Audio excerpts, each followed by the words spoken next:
द्वापर जुगरे जितेबेले कंसर वध करवार लगी श्रीकृष्ण अक्रूर संगे रथरे बाहरी पड़ले। राधा से दिन रु जमुना घाट रे श्रीकृष्णंकर प्रतीक्षा रे दिन काटी काटी बसले। श्रीकृष्ण कंस के वध करला परे द्वारिका नगरी बनाले आउ राजा हेतिले आउ से न रुक्मिणी के विवाह करथिले आउ राधांकर जीवन श्रीकृष्णंकर प्रतीक्षा रे का कटला। महाभारत युद्ध परे श्रीकृष्ण जेतेबेले द्वारिका के फेरी आसीथिले से निजके सबु किछि थाइकिना भी असंपूर्ण अनुभव करुथिले, किंतु राधा वृद्धावस्था रे पहुंची जाइथिले।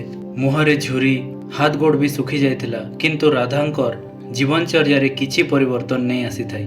राधा सबुदिन भलिया सकालु उठबे, जमुना तट के जिबे आउ बसिकिना बंसी बजाबे आउ श्रीकृष्णंकर प्रतीक्षा करबे, जनता कि से जानिथिले जे श्रीकृष्ण तांकर पाके दिने ना दिने निश्चय फेरी आसबे।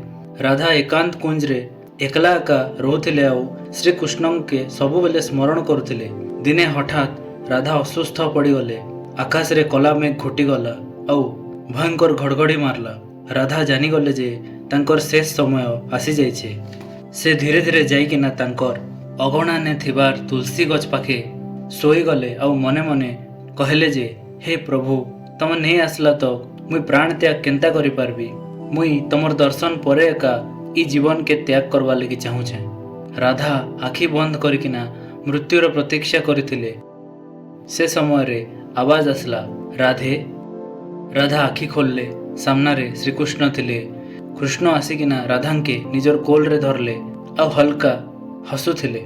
राधा कहिथिले जे हे प्रभु, मोर ई जीवन तो तमर मिलन रे सरीगला, किंतु पृथ्वी रे आउ थरे जेतेबेले प्रेम रो अस्तित्व कमी जिबा आउ लोग खाली काम वासना रे लिप्त रहबे, सेतेबेले मुई आउ थरे जन्म नेबी आउ तमे भी मोर लागी आउ थरे पृथ्वी पृष्ठ रे जन्म नेबा के बाध्य हबो।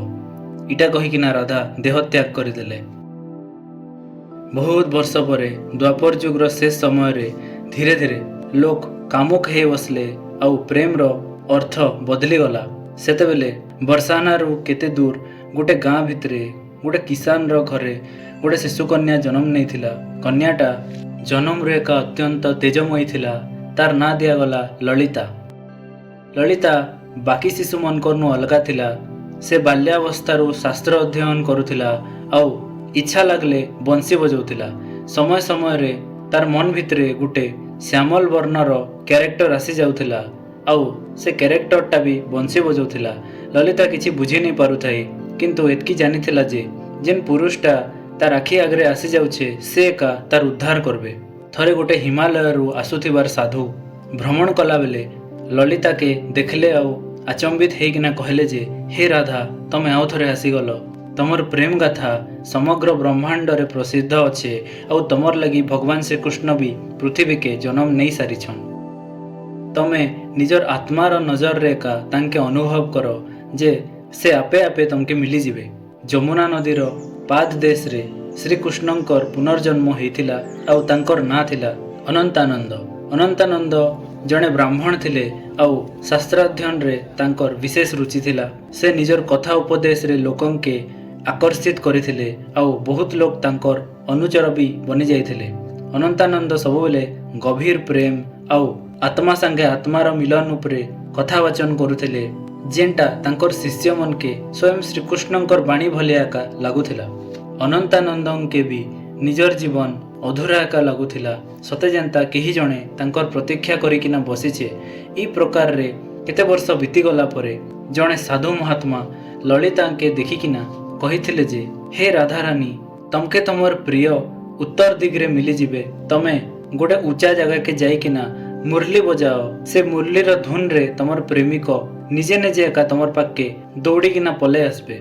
ललिता गोटे विशालकाय पर्वतर श्रृंग के जाइकिना बसला आउ बंसी बजावा के लागला। मास मास बीती गला परे दिने अनंतानंद के आभास होला जे राधा स्वयं तांके निजे डाकुछन आउ से गोटे पर्वत उपरे अछन। अनंतानंद हठात शयनावस्थारू उठले आउ गुटे दिगरे एका चलवा के लगले। से निजे जानी भी नहीं पारुथाई जैसे केन के जाउछन। सते जनता किसी दिव्य शक्ति तांके अट्रैक्ट करिकिना घिची नौचे। 3 दिन चली सारला परे अनंतानंद देखले जे जड़े अति तेजमयी स्त्री मुरली बजाउछन आउ तांके आभास हो गला जे से एका तांकर प्रेमिकान आउ तांकर ई जन्म तांकर प्रेमिका सांगरे मिलन हबार लगी एका हेइछे। तांकर आखिरू अनवरत लुह झरबा के लागला। ललिता भी फास्ट देखा रे एका सबु किछि जानी गले आउ दुई जन के पाइथिले। से दिन बहुत जोर से वर्षा बिजली आउ घड़घड़ी मारिथिला आउ स्वर्गर सबु देवादेवी आकाशरू पुष्पर वर्षा करथिले आउ दुईटा आत्मा एक हेकिना पृथ्वी रे प्रेम रो पुनः स्थापन करथिले। तो सांग माने इटा थिला राधा रानींकर पुनर्जन्मर कहानी जेनटा बहुत कम लोग के जना अच्छे। नमस्कार सांग माने मुई आपण मानकर संबलपुरिया भाई आउ आशा करुचे ई स्टोरीटा भी आपण मान के भल लगिथिबा और जदि भल लागला बेले सपोर्ट करबे। जय मां समलेई, जय जगन्नाथ, जय सियाराम।